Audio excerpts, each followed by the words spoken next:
समुद्र की काली रातें अपने साथ अनगिनत कहानियां लेकर आती हैं। कुछ जीवित की, कुछ मृतक की, और कुछ तो शायद उन्हीं के बीच कहीं टिकी रहती हैं। यह कहानी भी ऐसी ही रातों में समुद्र पर तैरते एक जहाज के बारे में है, जहां दो साथी नाविकों ने एक खोए हुए नाविक को पाया। एक ऐसा आत्मात्मिक रहस्य जिसे वे कभी भूल नहीं पाए। समुद्र का नीला पानी घने अंधेरे में सिमट चुका था। तेज हवाएं और ऊंचे लहरों की गरज से ऐसा लग रहा था जैसे प्रकृति खुद किसी प्राचीन भयंकर शक्ति के हमले पर उतरी हो। जहाज अर्धरात्रि अपनी धीमी गति से आगे बढ़ रहा था। लंगर नहीं डला, क्योंकि तूफान के बढ़ने का डर था। जहां जहाज की बेल बांधने वाले तांबे की रस्सियां हवा से झंझना रही थीं, वहीं डेक पर दो साथी नाविक, आरव और समीर, बैठकर समुद्र की भयावहता को निहार रहे थे। दोनों की आंखों में थकावट थी, लेकिन उनमें जिज्ञासा और बेचैनी भी थी, क्योंकि उस रात कुछ असाधारण होने वाला था।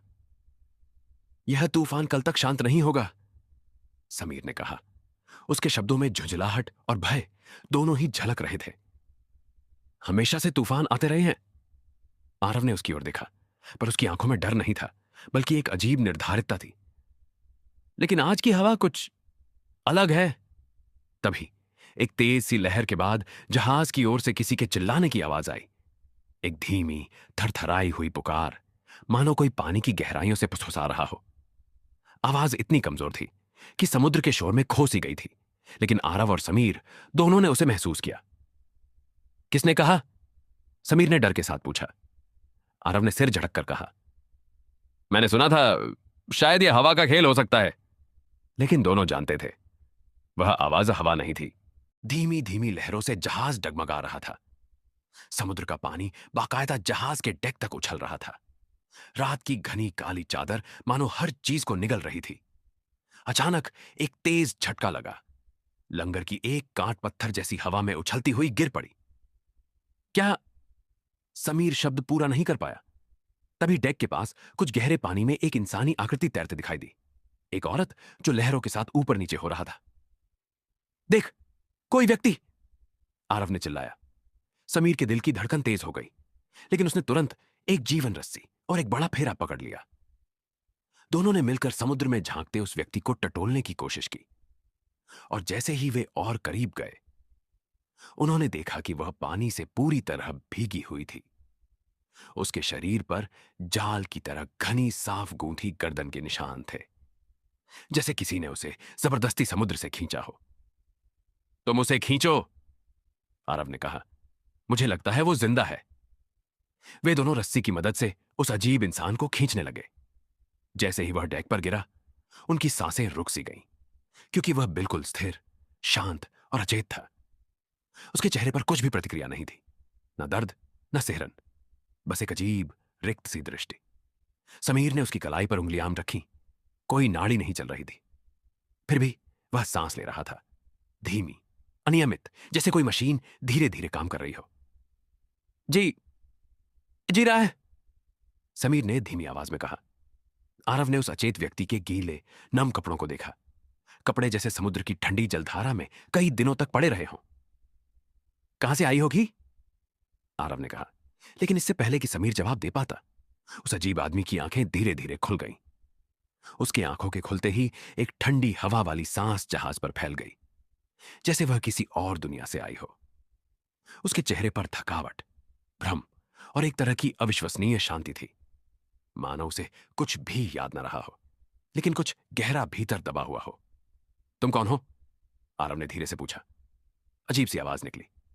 उसकी आवाज कमजोर, भले ही स्पष्ट थी। मुझे याद नहीं, पर मैं ढूंढ रही हूं खुद को। समीर की आंखों में सवाल झलके। लेकिन तुम कहां से आए? उसने कुछ भी जवाब नहीं दिया। उसकी आंखों में एक अजीब चमक थी, जैसे वह कुछ भूल रहा हो, फिर याद कर रहा हो, फिर भूल रहा हो, बार बार। क्या तुम अकेले थे समुद्र में? आरव ने फिर पूछा। उसने केवल सिर हिलाया, धीरे से, बहुत धीरे। लेकिन तब उसकी आंखों में एक झिलमिल सी चमक आई, और उसने धीरे से कहा, मैं हर सुबह खुद को धुंधती हूं, पर याद नहीं रहता कि मैं कौन हूं और क्यों मैं मर चुकी हूं। ये शब्द जैसे किसी पुरानी पुकार की तरह पहाड़ी गूंज रहे हों। दोनों की रूहें कांप उठीं। आरव और समीर रात की भयानक हवाओं में उस खोए हुए नाविक को सूखते कपड़ों से ढककर एक छोटी केबिन में ले गए। जहां तक मौसम का सवाल था, तूफान और भी भयानक होता जा रहा था, जैसे समुद्र के भीतर एक अलौकिक चेतना जाग रही हो। सुबह होने पर दोनों साथी जागे, लेकिन उन्होंने देखा कि केबिन में वह नाविक कहीं नहीं था। केबिन का दरवाजा खुला हुआ था और वहां सिर्फ एक पुरानी डायरी पड़ी थी, जिसे पानी से भीगा नहीं जा सकता था। डायरी का कवर फट चुका था, पन्ने पाले और दागदार थे। उस पर लिखी कुछ लकीरें अब भी पढ़ी जा सकती थीं, अजीब सी फाउंड्स की तरह। समुद्र, रात, तूफान, एक लहर और एक भूलती याद। समीर ने धीरे से उस डायरी को खोला और तब उन्होंने देखा, पहले पन्ने पर खुद का नाम लिखा था, आरव। उसी लिखावट से, उसी कालिक से, जैसा किसी पुरानी कहानी में लिखा जाता है। पर यह तो आज सुबह लिखा होना चाहिए था। यह कैसे हो सकता है? समीर ने कांपती आवाज में कहा। आरव के दिल की धड़कन तेज हो रही थी। उसने दूसरे पन्ने को पलटा। ऊंचे समुद्र की लहरें, एक डूबता हुआ जहाज, एक अकेला नाविक और उसके भारी पांव, जैसे वह कहीं भाग रहा हो। उसके पीछे शानदार लेकिन डरावनी रोशनी। हर पन्ने पर वही नाविक दिखाई दे रहा था, हर बार थोड़ी अलग हरकत में, जैसे कि वह खुद को ढूंढते ढूंढते किसी भूल भुलैया में खो गया हो। और फिर एक पन्ने पर उन्होंने देखा एक अजीब चित्र। एक नाविक गिरते हुए, हाथ फैलाए, समुद्र के भीतर तैरता हुआ, और नीचे एक छोटी सी लाइन, बिंदीदार लिखावट में, मैं हर सुबह खुद को ढूंढती हूं, पर याद नहीं रहता कि मैं कौन हूं। और नीचे लिखा था, तारीख, आज की ही तारीख। दोपहर के बाद समुद्र की शांति कुछ असामान्य सी लगने लगी थी, एक प्रकार की कठोर, सन्नाटेदार शांति। जहाज मानो एक प्रेतवादित स्थान की तरह बहता जा रहा था। दोनों साथी उस डायरी को बार बार पढ़ रहे थे और हर बार उन्हें उसी एक लाइन ने आतंकित किया, मैं हर सुबह खुद को ढूंढती हूं, पर याद नहीं रहता कि मैं कौन हूं। जैसे ही रात का अंधेरा छाया, वह खोया हुआ नाविक खुद जहाज पर वापस आ गया। किसी भी आवाज, किसी भी कदम के बिना, बस डेक पर खड़ा, उसकी आंखें खाली, लेकिन उसके होंठ कांप रहे थे। मैं फिर ढूंढ रही।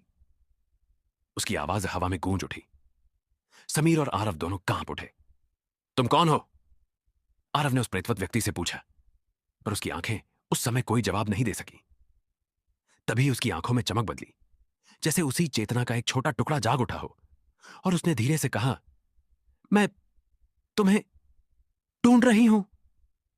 यह सुनकर दोनों की रूहें डर के मारे कांप उठीं, क्योंकि यह आवाज उन दोनों की ही पहचान को भीतर तक हिला देने वाली थी। जैसे ही वह नाविक आगे बढ़ी, समुद्र की लहरें एक अजीब गीत गा उठीं। धुनें, स्वर, राग, कोई प्राचीन पुकार, कोई शापित मंत्र, कुछ ऐसा जिसे सुनकर मन कांप उठता। नाविक अचानक डगमगा और उसकी आंखों से एक चमक निकली, एक प्रकाश जो समुद्र की गहराइयों से निकल रहा था। यह प्रकाश इतना तेज था कि दोनों को उसकी आंखों की रेखाएं भी दिखाई नहीं दी। और फिर जैसे एक कदम आगे बढ़ाते ही वह गायब हो गया। ना शरीर, ना छाया, कुछ भी नहीं। दोनों साथी खड़े रह गए। हवा, समुद्र, अंधेरा, सब कुछ इतना शांत कि मानो समय रुक गया हो। लेकिन तभी जहाज के सबसे नीचे एक भारी दरवाजा खुला, धीमी चीख के साथ, और दोनों ने महसूस किया कि यह जहाज अब उनका नहीं रहा। अगले सुबह समीर और आरव समुद्र की शांत धूप में बैठे थे, उनकी आंखें थकी थकी, लेकिन उनमें उस रात के अनुभव का असर अभी भी ताजा था। जहां जहाज की लहरें नीली नीली चमक रही थीं, वहां एक खाली डायरी रखी थी, और उसमें वही पुरानी लाइन लिखी थी, मैं हर सुबह खुद को ढूंढती हूं, पर याद नहीं रहता कि मैं कौन हूं। लेकिन डायरी के आखिरी पन्ने पर कुछ नया लिखा था, एक नाम, एक तारीख और एक गहरा संकेत, अब तुम उसे ढूंढोगे। समीर और आरव दोनों एक दूसरे की आंखों में देखे, और तब उन्हें महसूस हुआ कि समुद्र ने उन्हें भी अपनी कहानी में जोड़ दिया है। जहां से खोया हुआ नाविक गई था कोई नहीं जानता, लेकिन यह तय था कि समुद्र की गहराइयां केवल पानी नहीं है, वहां उन आत्माओं की प्रतिध्वनि है जो हर सुबह खुद को ढूंढती हैं, पर कभी याद नहीं रख पाती कि वे कौन थीं। अगर आपको वीडियोस पसंद आ रहे हैं तो आप इस चैनल को लाइक, शेयर और सब्सक्राइब ज़रूर कीजिएगा ताकि हम आपके लिए नए-नए वीडियोस लाते रहें।